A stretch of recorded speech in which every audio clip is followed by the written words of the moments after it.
بسم اللہ الرحمن الرحیم۔ السلام علیکم ورحمۃ اللہ وبرکاتہ۔ مجھے امید ہے تمام طلباء خیر و عافیت سے ہوں گے۔ بیٹا آپ کا کام جو آپ کو کل دیا گیا تھا یقیناً آپ نے مکمل کر لیا ہوگا۔ بیٹا آج کا کام مشقی سوالات کرنے سے پہلے آپ علم میں اضافے کی دعا پڑھ لیجئے۔ رب زدنی علما، اے میرے رب میرے علم میں اضافہ فرما۔ آج آپ کو مشقی سوالات 2، 5، 7، 8 درسی کتاب پر حل کروائے جائیں گے۔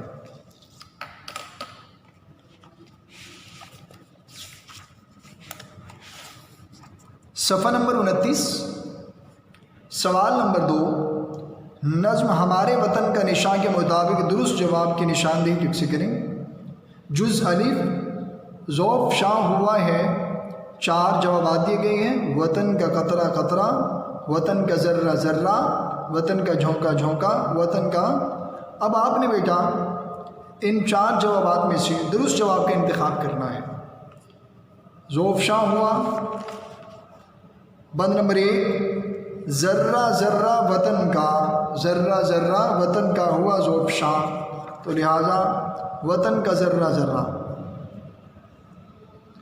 جز بے بخت بیدار کی چمک ہے، 4 جوابات دیے گئے ہیں۔ ہلال، چاند، سورج، ستارہ۔ درست جواب کا انتخاب، یہ ستارہ چمک بخت بیدار کی۔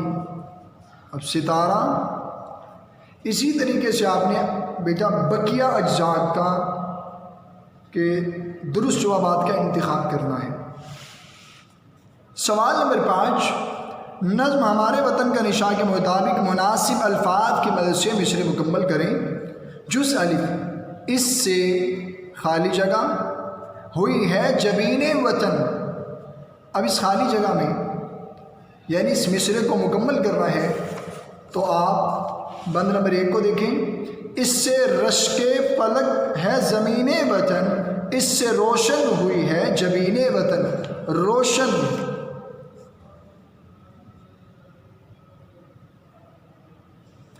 اس سے روشن ہوئی ہے جبین وطن۔ اسی طریقے سے بیٹا آپ نے بقیہ اجزاء کی خالی جگہ کو پر کرنا ہے۔ سوال نمبر 7، اوپر والی سطر میں دیے گئے الفاظ کے ہم آواز الفاظ نظم سے تلاش کر کے نیچے والی سطر میں لکھیں۔ آپ نے قافیہ کی تعریف پڑھی تھی۔ قافیہ ہم آواز الفاظ کو کہتے ہیں اور ہم آواز الفاظ کا استعمال اشعار میں ہوتا ہے۔ تو اب قرآن، اس کا ہم آواز الفاظ ایمان، قرآن، ایمان۔ خمدار، بیدار۔ اسی طریقے سے آپ نے بقیہ الفاظ کے ہم آواز الفاظ نظم سے تلاش کر کے ادھر لکھنے ہیں۔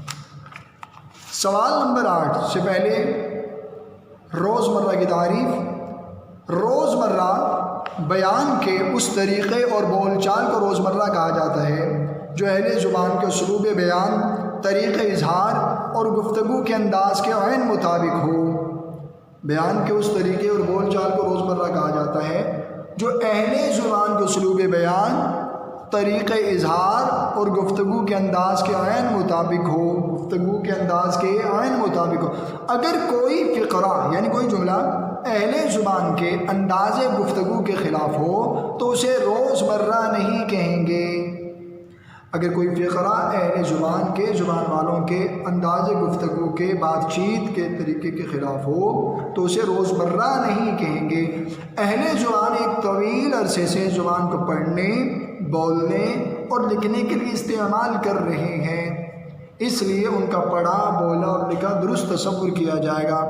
اہل زبان جن الفاظ زبان کو پڑھنے اور بولنے اور لکھنے کے لیے استعمال کر رہے ہیں تو انہی کا پڑھا، بولا، لکھا تصور کیا جائے گا۔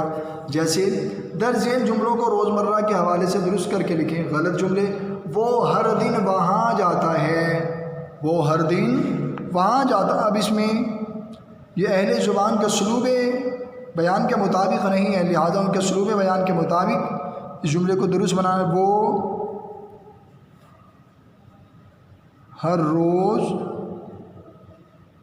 وہاں جاتا ہے.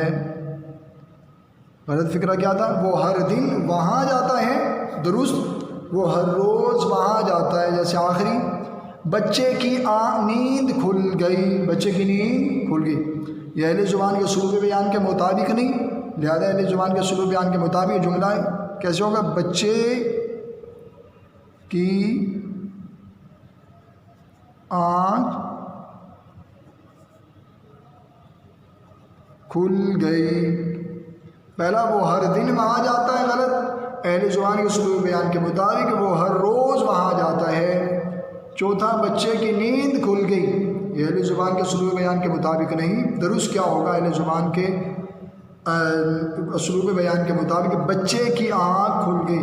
بیٹا اسی طریقے سے آپ نے بقیہ دو جملوں کو غلط کو درست جملے والے خانے میں لکھنا ہے. امید ہے تمام بچے سمجھائے گئے طریقے کے مطابق اپنا کام مکمل کر لیں گے. بیٹا آج کی ڈائری آپ نوٹ کر لیجئے. آج کا آپ کا جو کام ہے آپ نے اسے مشقی سوالات کو حل درسی کتاب پر ہی آپ نے کرنا بیٹا. آج 15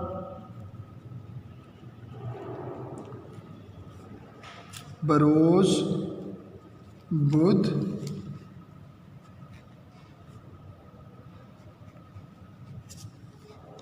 مشقی سوال نمبر 2، 5، 7، 8 یاد کریں. ٹھیک ہے، مشقی سوال نمبر 2، 5، 7، 8 یاد کریں. یہ ڈائری نوٹ کر لیں آج کی ڈائری. السلام علیکم ورحمۃ اللہ وبرکاتہ.